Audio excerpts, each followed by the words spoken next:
হয়েছে। যে রকস্টার মুভিটা এখন কনফার্ম হয়নি, আশা করছি একটু পরে দেখতে পারবো। তো প্রত্যাশা তো ডেফিনেটলি ভালো, কারণ প্রথম যদি আমরা দেখি যে এটা কোন প্রোডাকশন থেকে করা হচ্ছে, অবশ্যই তাদের কাছে আমাদের এক্সপেকটেশনটা অনেক ভালো, মানে আশা করি যে ভালো হবে। আপনারা নিশ্চয়ই একটা ভালো কাজ আমাদেরকে দেওয়ার চেষ্টা করবেন।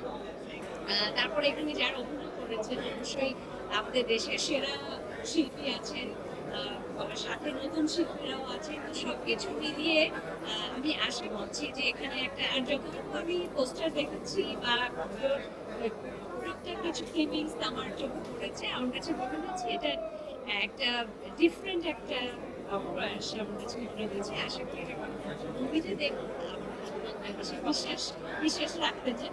অবশ্যই অবশ্যই ভূমিকা রাখবে।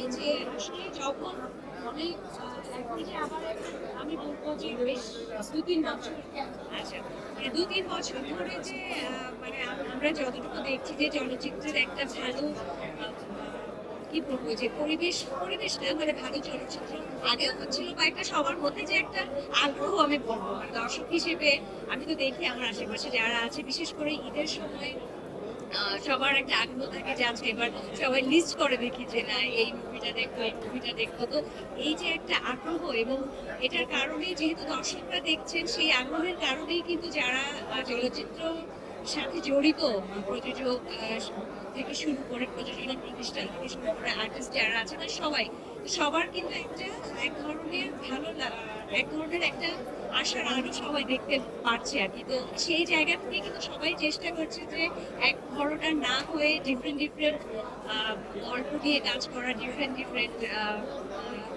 জনার কাজ করার। তো সেই জায়গা থেকে আমার কাছে মনে হয়েছে যে এরকম সব 100% সবার সব ধরনের গল্প পছন্দ হবে না, সব দর্শকদের ভালো লাগা তো একরকম না। এক এক গল্প এক একজনের এক এক রকম ভালো লাগে। এরকম যখন মানে ভিন্ন ভিন্ন গল্প নিয়ে যখন দর্শকের সামনে আমাদের যারা চলচ্চিত্র সংশ্লিষ্ট যারা সামনে আসবেন, এবং কোনো না কোনো দর্শক একটু সেটা ভালো লাগে, এটাই সব থেকে আশার কথা। হ্যাঁ, আমার ছোটবেলায় সিনেপ্লেক্স ছিল না। তখন আমি দেখেছি আমার বাবা মার সাথে, পরিবারের বড়দের সাথে আমি কলেজে মুভি দেখেছি, সেটা এক ধরনের পরিবেশ ছিল। আর এখন সিনেপ্লেক্সে মুভি দেখা, হ্যাঁ এটা একটা অন্য রকমের পরিবেশ। ঢাকা শহরে আসলে আমাদের বিনোদনের জায়গা আমি মনে করি খুব কম।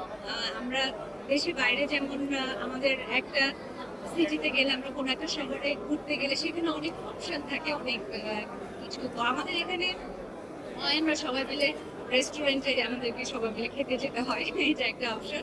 আর এই বেশ কয়েক বছর যাবত এটা একটা খুব ভালো মানে আমি কি বলবো যে একটা সবার মধ্যে এক ধরনের একটা আনন্দ কাজ করে, যে বিশেষ করে ঈদের সময় যে সবাই মিলে যে আচ্ছা সিনেপ্লেক্সে যাবে, এটা শুধুমাত্র মানে যে মুভি দেখা তো অবশ্যই সেটা একটা কারণ, এটার পাশাপাশি যে একটা গেট টুগেদার সবাই মিলে একসাথে হওয়ার একটা জায়গা। তো আমার মনে হয় যে এটা খুব ভালো হয় যে হ্যাঁ যে ঈদের সময়ে আমরা এটা হচ্ছে সেটা ভালো, কিন্তু যদি এর পাশাপাশি ঈদ ছাড়াও, ঈদ আমাদের সব থেকে বড় উৎসব, এটা এটা নিঃসন্দেহে সত্যি, কিন্তু এছাড়াও যে আরো অনেক ফেস্টিভ্যাল গুলো আছে, আরো তো সেই জায়গায় এরকম ধরে ধরে যদি সারা বছরই এরকম কিছু না কিছু ভালো ভালো মুভি আসে বা দর্শকদের আগ্রহ তৈরি আমরা করতে পারি, তাহলে আমার মনে হয় যে এই উৎসবটা এটা আমাদের একটা জায়গা থাকবে, যে ঢাকা শহরে আমাদের ঢাকা না, আমি সারা বাংলাদেশের কথাই বলছি, আমি ঢাকার কথা বলছি আর কি, যে তখন আরো আরো একটা উৎসবের একটা জায়গা আমরা খুঁজে পেলাম আর কি।